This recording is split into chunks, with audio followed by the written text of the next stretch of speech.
Hello traders, and welcome to StockGoodies Chart School.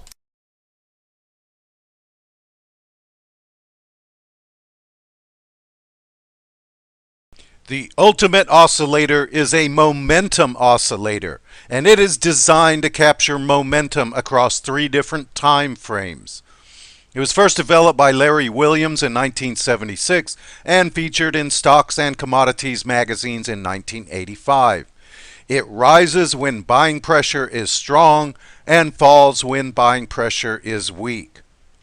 So let's go ahead and load up the ultimate oscillator on this chart for NVAX here at StockCharts.com.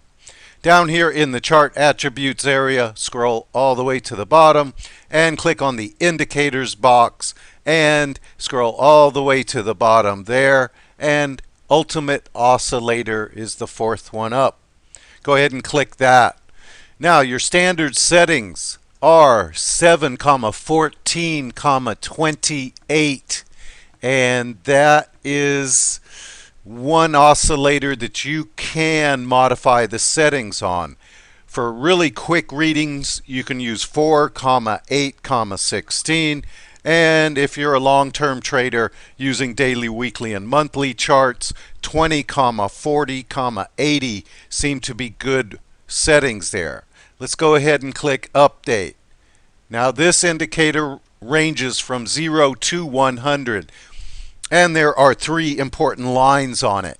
Of course, the midpoint, like most indicators we've studied, at the 50 line is very important. When you're using 20, 40, 80 settings, anything above 50 is bullish.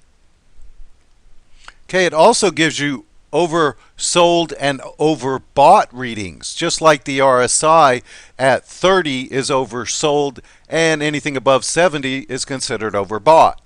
So the signals ultimate oscillator gives are, okay, first of all, it'll tell you stock is very oversold below 30 after a long fall. Okay, then it'll show you that the momentum is up and it turns bullish when it crosses up through the 50 line, just before the big volume comes in and starts breaking it out. Okay, then after a really nice run, too vertical, too far, too fast, needs a pullback or a cool-off period, ultimate oscillator gets overbought above 70, does a double top, breaks down through 70, and the stock consolidates in a sideways to slight downtrend. Okay, the other signals this indicator gives are bullish and bearish divergences. Okay, I'm going to go ahead and load up my other chart here so that I can actually draw lines and show you a bearish divergence there and a bullish divergence right in here.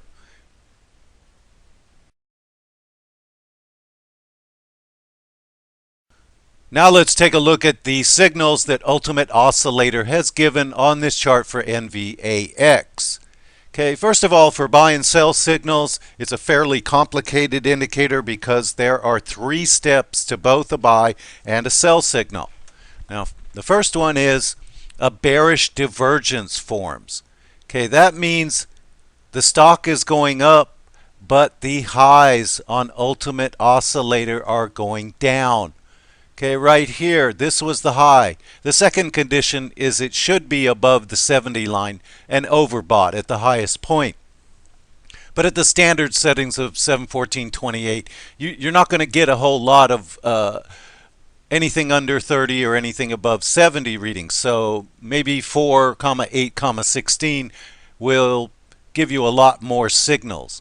Anyway, the stock goes up. This high here is the high on this chart so far. Okay, and the stock is right about here. Then the next high comes right about here, and the stock is higher, but this high is lower than the first high.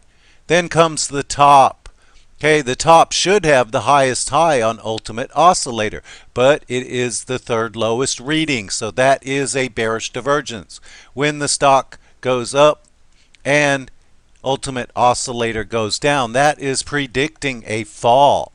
And then when it tries to get bullish one more time, but the overall chart pattern is a bearish head and shoulders with the head right here with a few tall upper wicks. The left shoulder is right here, and the right shoulder is here also with some reversal candles.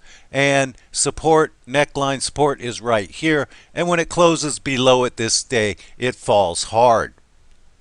Okay, so this bearish divergence in Ultimate Oscillator by going down at the highs showed that the run was about over. Okay, and right here it became very bearish by dropping below 50.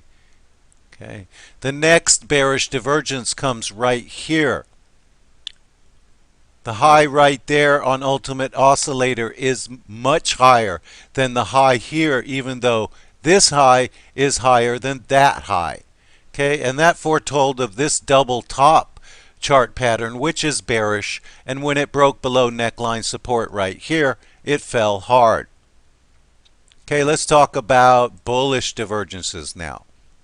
There's only one on this chart, and as the stock was falling right here, okay, the lows are down like this.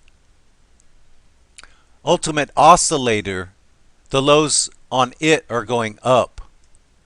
Okay, then it finally did one more final dip below 30, became oversold, and then the buyer stepped in. And then it formed another bullish divergence while the stock was kind of topping down.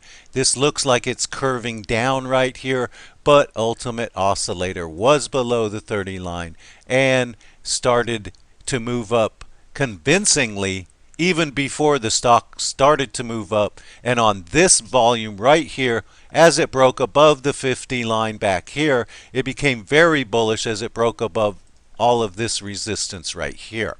And on really big volume, it took off for 4 or 5 days. Okay, that was a little too far too fast, and it needed to pull back a little to cool off some overheated indicators there. Now I see two bearish divergences on this chart, and they're pretty big. Okay, let's go ahead and load up a red line here. Okay, this is the highs on Ultimate Oscillator,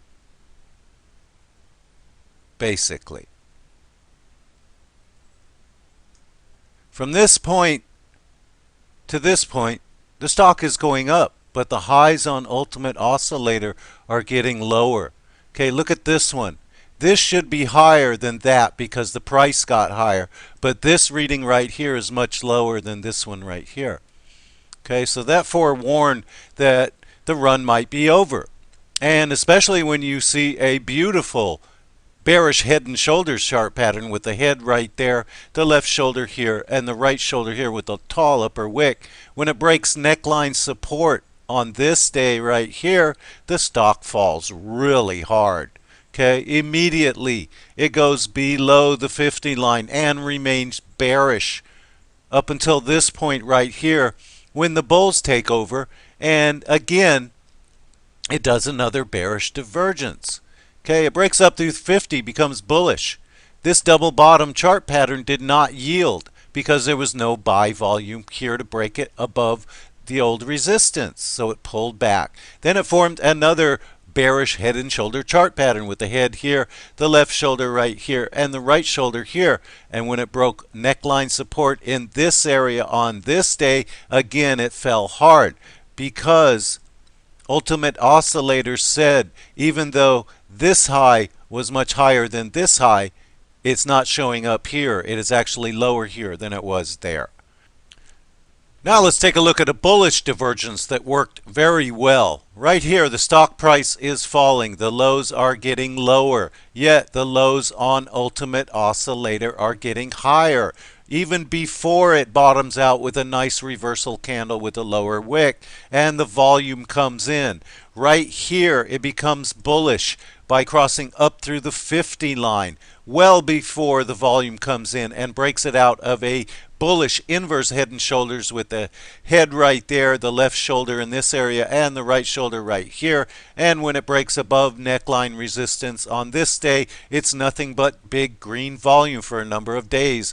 And the stock runs from 725 pretty much straight up to over 950. So this bullish divergence was foretelling that the bottom was coming soon because First condition was it was oversold. Second condition, the second low is higher than the first low, even though the stock price is lower here than it was back here.